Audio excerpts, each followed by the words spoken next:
बात करते हैं सेकेंडरी एविडेंस की। As per section 63 secondary evidence means and includes, first point है सर्टिफाइड कॉपीज़। जो सर्टिफाइड कॉपीज़ होती हैं वो कहलाती हैं, जैसे नोटरी वगैरह अटेस्ट करते हैं उनको, या जो रजिस्टर्ड की जाती है गवर्नमेंट के रिकॉर्ड के अकॉर्डिंग उनको, जैसे सेल डीड वगैरह होती है या गिफ्ट डीड होती है, या इस तरह की जो वसीयत वगैरह विल वगैरह होती हैं वो सब, तो सर्टिफाइड कॉपीज़ कहलाती हैं वो, given under the provisions here in after content, जो कि हम लॉ के अकॉर्डिंग होना चाहिए।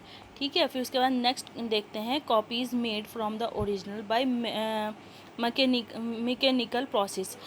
मैकेनिकल प्रोसेस के अकॉर्डिंग जो कॉपी बनाई जाती है ओरिजिनल से, उसे भी सेकेंडरी एविडेंस बोलते हैं, which in themselves ensure the accuracy of the copy, जो कि कॉपी की एक तरह से इंश्योर करता है एक्यूरेसी या उसके सही होने का प्रमाण होता है। And copies compared with such copies, और जो दूसरी उससे कॉपी बनाई जाएगी वो उससे कंपेयर की जा सकती है।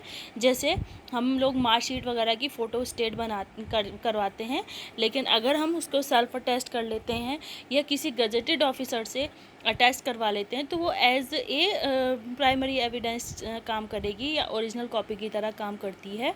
तो सेम एज जो है यहाँ सेकेंडरी एविडेंस भी कहलाएगी, जो फ़ोटो स्टेट होती है ओरिजिनल की, लेकिन ओरिजिनल जो होगा वो फर्स्ट या प्राइमरी एविडेंस कहलाएगा, और वो जो ओरिजिनल जो मार्कशीट होती है उसको प्राइमरी एविडेंस कहेंगे, लेकिन जो उसकी कॉपीज़ होंगी, चाहे वो अटेस्टेड ही हो, सेल्फ अटेस्ट हो या गजेटेड ऑफिसर्स के अकॉर्डिंग, वो एज ए चलेंगी ऐसे जैसे ओरिजिनल की तरह ही काम करेगी, लेकिन वो कहलाएगी सेकेंडरी एविडेंस।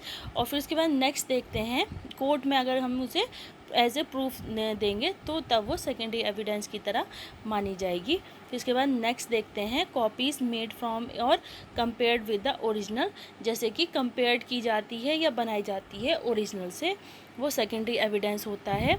लेकिन जैसे मैंने बताया कि अगर उसको गजेटेड ऑफिसर द्वारा अटेस्टेड कर दिया जाता है तो वो एज ए प्राइमरी एविडेंस मानी जाती है, लेकिन अगर वो अटेस्टेड नहीं है या सर्टिफाइड नहीं है तो तब वो कॉपीज़ जो हैं वो सेकेंडरी एविडेंस कहलाएगी। फिर इसके बाद देखते हैं next point, counter parts of documents. Counter parts मतलब एक से ज़्यादा डॉक्यूमेंट के फ़ोटो स्टेट करवाना या पार्ट्स बनाना ओरिजिनल फॉर्म में ही, एज अगेंस्ट द पार्टीज़ के अगेंस्ट वो डिड नॉट एग्जीक्यूट दैम। मान लो जिन्होंने एग्जीक्यूट नहीं करवाई वो लोग उसकी कॉपीज़ बनवा लें तो उसको काउंटर पार्ट कहेंगे, वो भी सेकेंडरी एविडेंस कहलाएगा। फिर नेक्स्ट देखते हैं oral accounts of the contents of a document, मतलब उसका ओरल अकाउंट्स करवा दिया जाए, गिवन बाय सम पर्सन, कुछ पर्सन्स द्वारा, वो हैज़ हिमसेल्फ सीन इट, जिन्होंने उसको देखा हो, सिर्फ उसको ओरली डिस्क्राइब करके बनवा ली जाए तो वो भी सेकेंडरी एविडेंस कहलाएगा।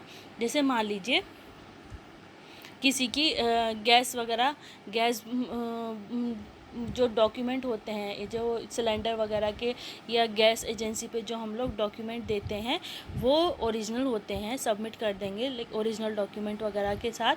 हम उसके जो फॉर्म होगा ओरिजिनल, उसके साथ हमने फ़ोटो स्टेट वगैरह लगा दी जो कि अटेस्टेड होती हैं, और वो कलेक्ट्रेट वगैरह में अटेस्ट की जाती हैं गजेटेड ऑफिसर्स के द्वारा, तो वो प्राइमरी एविडेंस मानी जाएगी। लेकिन जो उसकी हम फ़ोटो स्टेट करवा के अपने पास सेव करेंगे एज ए रिकॉर्ड, तो उसको हम जो है ओरल अकाउंट्स कैसे, या तो ओरली डिस्क्राइब करके बनवा ली जाए या ओरिजिनल से ही उसकी फ़ोटो स्टेट बनवा ली जाए, तो वो सेकेंडरी एविडेंस कहलाएगी, ऐसा कहा जा रहा है। और कुछ चीज़ें ऐसी हैं, जैसे मान लीजिए सर्टिफाई करवाया जाता है गजेटेड ऑफिसर से, तो उसको एक्नॉलेजमेंट वगैरह लगाया जाता है, एक्नॉलेज किया जाता है, तो वो ओरली डिस्क्राइब किया जाता है, तो उसको भी हम सेकेंडरी एविडेंस की तरह मानेंगे, जो उसकी फ़ोटो स्टेट वगैरह हम अपने पास रखेंगे। बेसिकली फ़ोटो स्टेट जो होती है वो सेकेंडरी एविडेंस कहलाती है, प्राइमरी एविडेंस नहीं कहलाता। फिर इसके बाद नेक्स्ट देखते हैं कैरेक्टर एविडेंस। कैरेक्टर एविडेंस वो होते हैं जिसमें कैरेक्टर सर्टिफिकेट वगैरह जैसे, इसको हम डिटेल में देखते हैं। Character evidence is the law of evidence to define any testimony, किसी भी लॉ को डिफाइन करने के लिए या उसकी टेस्टिमनी के लिए कि ये जो डॉक्यूमेंट है ये करेक्ट है, या उसको वेरीफाई करने के लिए जो डॉक्यूमेंट बनाया जाता है वो कैरेक्टर एविडेंस कहा जाता है। या कैरेक्टर सर्टिफिकेट जैसे बनाया जाता है वो किसी की टेस्टिमनी को डिफ़ाइन किया जाता है। जैसे आप सभी जानते होंगे, जब आप फॉर्म वगैरह किसी यूनिवर्सिटी में फिल करते हैं तो आपको अगर मान लीजिए दूसरी यूनिवर्सिटी में फॉर्म वगैरह फिल करना है एडमिशन के लिए, तो आपको कैरेक्टर सर्टिफिकेट और वहाँ से जो लीव सर्टिफिकेट वगैरह या ट्रांसफ़र सर्टिफिकेट TC जिसे बोलते हैं शॉर्ट में, और जो कैरेक्टर सर्टिफिकेट जो होता है CC, इसको शॉर्ट में बोलते हैं कैरेक्टर सर्टिफिकेट को, तो वो दोनों सबमिट करना होता है। तो उसको document submitted for purpose of verifying that a person acted in a specific way on particular instance based on character और नेचर ऑफ दैट पर्सन, जिसके बेस पर उस पर्सन का जो पहले का जो नेचर है, ये कैरेक्टर है, वो डिस्क्राइब किया जाता है कि वो पर्सन किस तरह के कैरेक्टर का है।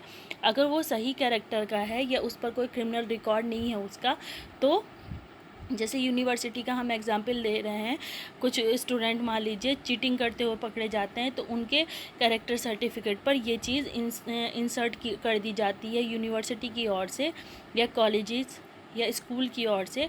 तो इस वजह से फिर उन्हें कहीं और एडमिशन नहीं दिया जाता और वो डिबार्ड कर दिए जाते हैं, या कुछ साल के लिए उन पर वो लगा दिया जाता है, रेस्ट्रिक्शन लगा दिया जाता है। तो इस वजह से कैरेक्टर सर्टिफिकेट किसी भी पर्सन का जो वेरिफिकेशन होता है उस पर्सन के कैरेक्टर का, और उसको जो है इस सर्टिफिकेट के ज़रिए दूसरी जगह पर एडमिशन मिलना या ना मिलना डिपेंड करता है। अगर आपका कैरेक्टर सर्टिफिकेट सही है तो आपको किसी भी यूनिवर्सिटी में इजीली वो एडमिशन मिल जाता है कैरेक्टर सर्टिफिकेट के बेस पर। लेकिन हाँ, आप वहाँ की जो और दूसरी क्वालिफ़िकेशन वगैरह हैं, जो आप दूसरी रिक्वायरमेंट्स हैं, जैसे मान लीजिए आपके मार्कशीट वगैरह में मतलब कुछ परसेंटेज वगैरह डिमांड की जाती है, उतनी अगर हो तो वो सब होनी चाहिए। लेकिन अगर उसके अलावा कुछ और परेशानी नहीं है, कैरेक्टर सर्टिफिकेट के बेस पर आपको एडमिशन मिल जाता है। जैसे चीटिंग वगैरह का या क्रिमिनल रिकॉर्ड तो नहीं है स्टूडेंट का, वो सब पता करने के लिए। फिर इसके बाद factors determining admissibility of character evidence are the purpose of character evidence. Purpose जो होता है कैरेक्टर एविडेंस का, वो एडमिसिबिलिटी डिफाइन करना होता है कैरेक्टर की। फिर इसके बाद form in which character evidence is accessible type of proceeding. फिर ये जो है एक तरह से कैरेक्टर सर्टिफिकेट को डिस्क्राइब करने के लिए होता है, मेन जो कैरेक्टर एविडेंस होता है वो, ठीक है। फिर फॉरेंसिक एविडेंस देख लेते हैं। फॉरेंसिक एविडेंस में वो होता है जैसे DNA टेस्ट होता है, या ब्लड टेस्ट होता है, बैलिस्टिक या DNA टेस्ट या ब्लड टेस्ट हो गया, या साइंटिफिक मेथड से कोई टेस्ट किया जाता है, उसे जो है फॉरेंसिक एविडेंस कहते हैं।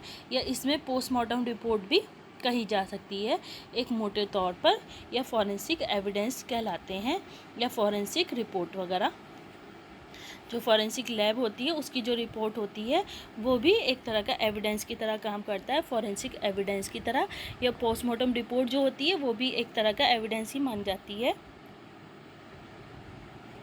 क्योंकि उससे किसी भी पर्सन के साथ या उसकी डेथ का मेन रीज़न पता चल जाता है, या उसके साथ क्या हादसा हुआ वो पता चल जाता है। फिर इसके बाद जो मान लीजिए क्रिमिनल केसेस में कोर्ट को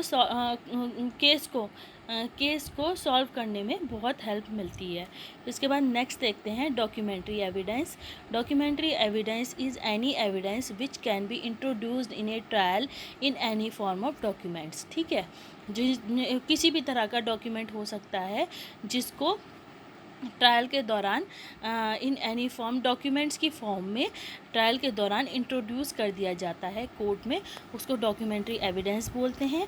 दे are widely use to refer writings on paper, और जिसको वाइडली या स्पेशली पेपर में या राइटिंग में मांगा जाता है या होना चाहिए। But this term is also applicable to any media, और ये इस तरह की जो टर्म है डॉक्यूमेंट्री एविडेंस, ये मीडिया पर भी लागू होती है, या जैसे फिल्म हो गई, फ़ोटोग्राफ्स वगैरह या डाटा वगैरह, जैसे कंप्यूटर डाटा होता है, इस तरह की चीज़ें भी चल जाती हैं, या पेन ड्राइव वगैरह। और दूसरी तरीके के प्रिंटेड फॉर्म हो ऑफ डिजिटल हो भी, या रिकॉर्डिंग और फिल्म वगैरह जैसे होती है, टैपिंग करना वगैरह, या ईमेल, इस तरह की स्प्रेडशीट्स वगैरह, ये सब इसमें आती हैं डॉक्यूमेंट्री एविडेंस में। फिर फिज़िकल एविडेंस, जैसे कि कोर्ट में ही प्रेजेंट होकर एविडेंस दिया जाता है, वो जुडिशल प्रोसीडिंग में। जैसे physical evidence is any material plays some role, कोई भी मटेरियल हो सकता है उसमें some role in matter which gave rise to litigation, जो कि लिटिगेशन में सुधार ला सके या उसमें केस पर सही रोशनी डाल सके, जुडिशल प्रोसीडिंग को मतलब सही तरीके से प्रूव करने के लिए, या उसे सॉल्व कर सके केस को easily, to prove a fact in issue, जो फैक्ट इन इशू को प्रूव कर सके, based on physical characteristics of object, इसमें कोई ऑब्जेक्ट भी हो सकता है, कोई व्यक्ति भी हो सकता है। फिर हियर से एविडेंस, जैसे पता ही चल रहा है, जो कानों द्वारा सुना गया हो, जैसे कि कोई विटनेस है जिसने अपने कानों द्वारा सुना हो या अपने सेंसेस द्वारा उसे महसूस किया हो, इस तरह के जो एविडेंसेस होते हैं वो हियर से एविडेंसेस होते हैं। मान लीजिए किसी ने, ए ने बी से कहा कि वो सी को मारेगा, तो वो हियर से एविडेंसेस में आते हैं। आज के लिए इतना ही। अगर आपको मेरी वीडियो पसंद आई हो तो लाइक करें, शेयर करें, सब्सक्राइब करें।